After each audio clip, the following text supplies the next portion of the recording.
Now, if you click this video, I will just assume that you're like me. You look at another person's bike and you see that custom seat clamp. You just simply know that, yeah, I can get along with this person. Now, if you're riding some kind of proprietary aero crap, I mean wedge or whatever, well, you're disqualified.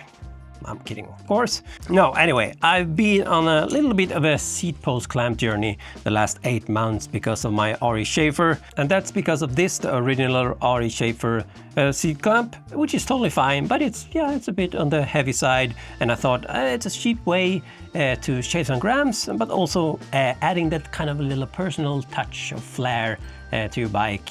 So yeah, I started messing around with seat clamps. You might have seen the original build video.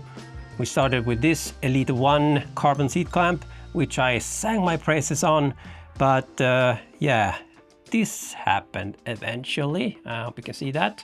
Crackly crack crack. But even before this cracked, I already have had an issue, because as soon as I had anything else apart from the original seat clamp, I got this annoying tick from time to time.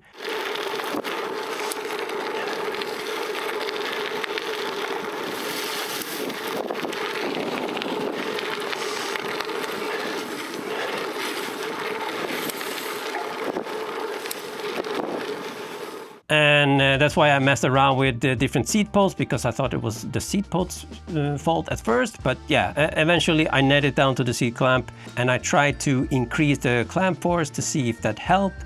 But even this is, let's see, this you have a max 5.5 Newton meters on this one. I think I tightened this originally to 4, because that's what I always use. I never go above anything I need as long as it doesn't slip. But because of that ticking, I tried to increase the torque a bit. So I set the torque wrench to 4.5, and yeah, this snapped. So not ideal. Yeah, so that was the Elita ONE, cheap AliExpress, of course. I picked up at the same time another cheap AliExpress, which is this one, Evo SID, I guess, which is a metal one. And this gave me the same kind of ticking noise, which started to get a bit annoying. Went back to R again, noise gone. It's like magic. So I thought, okay, let's spend a little bit more. It's not like a seat clamp is like the most expensive part anyway. So I picked up this one. This is the KCNC one. All of them, of course, is the 31.8, if I didn't mention that. So I would classify this as like mid to high range, but same thing. It was a little bit less of a creak, but still creaking. Went back to the RE again, no creaks, god damn it. So I was kind of, well, I'm just gonna run this. But I came across this, of course. This is the Wolf Tooth MK0, very nicely machined. Comes in this beautiful package as well. Gotta love good packaging. Anyway, I mean, if this doesn't work, I'm throwing in the towel. And at first I thought, yes, I found it. But eventually that little tick crack came again, which, yeah, made me a little bit frustrated. Back to the RE, and it's just dead silent. Now, apart from this, which cracked, I think these 4 will work fine on pretty much any other bike combination apart from my RE, apparently. Because yeah, these are fine build, and this is, yeah, borderline amazing. I'm gonna take a closer look at this in a while. But just for reference, let's put all this on the scales. So the benchmark RE, 20.5. Let's just put them in order. The cracked Elita ONE, 9.8. So we say almost like 50% there. Went to the Evo SID, I guess, 12.7, so just a few grams over the Elita ONE.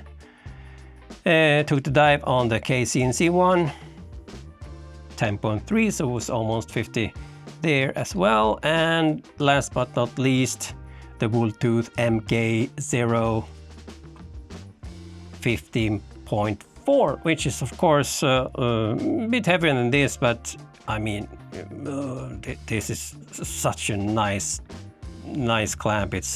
I really want to use this, but I still prefer a completely quiet bike.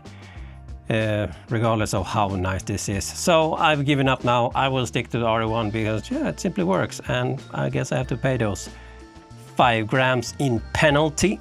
Oh, I almost forgot about this. This is the original first gen Darimo sub 4, I think it's called.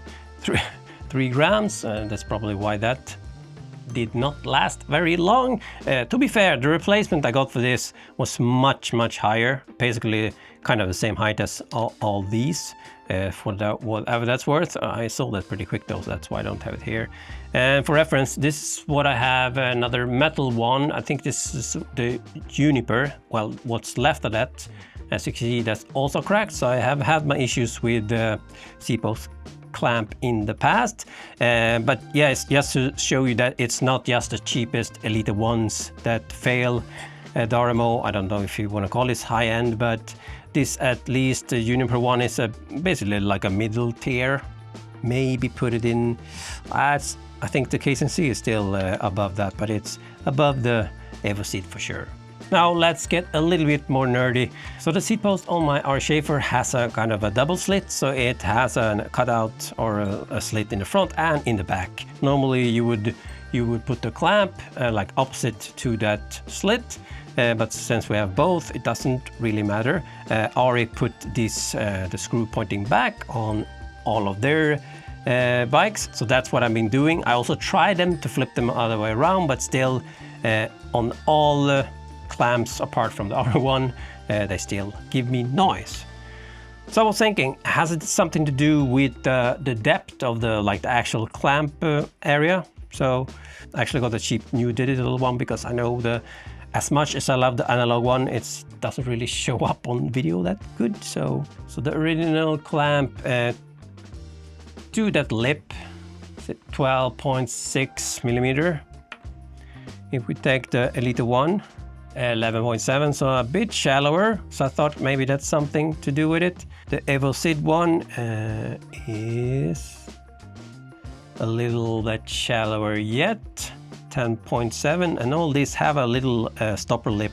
The KCNC one, 12.4, so very close to the original one. One thing I noticed on this one though is they have kind of taken out some material on the inside here, which means there's not really much material clamping on the front part here, so that might have been one issue, speculating of course. Now on this one, the stopping lip or whatever is kind of 4 sections, very shallow. So let's see if I can actually get a accurate measurement here.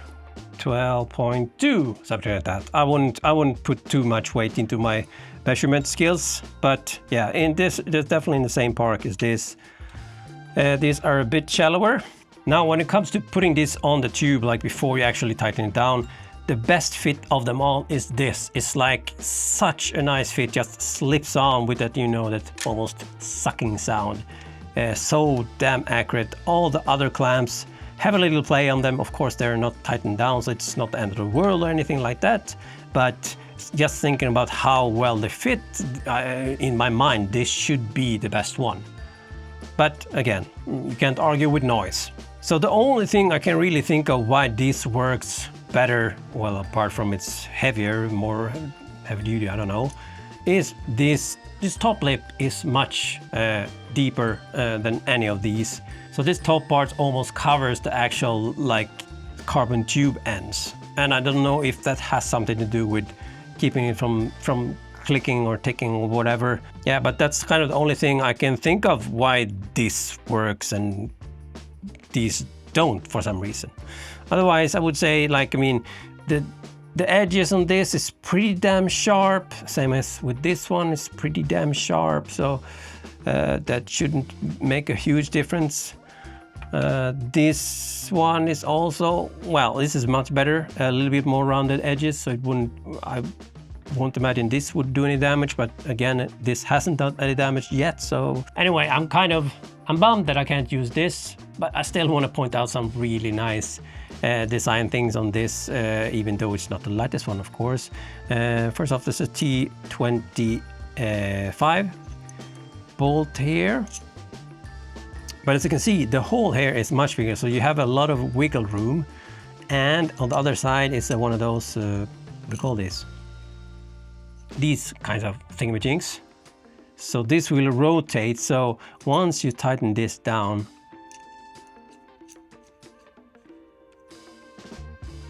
even though the angle changes of the holes and everything, the bolt won't be put under like weird stresses in other areas than actual push-pull, whatever. So just a really nice design in general. Of course, there's a 5-gram premium there, but such a nice looking clamp. I'm just a bit sad that I can't use it. So that was my rant for today on seat clamps. As boring as it is, I will use the original RE clamp because, yeah, Quiet Bike is more important than bling. But whatever you do, don't take away that these are bad clamps. Well, this one, you can definitely throw this away. I do not recommend this whatsoever because, yeah, cracked below the correct torque values. But all these will work fine, I think, on most bikes. I think my Ari Schaefer is just a little bit picky about their seat clamps for some reason.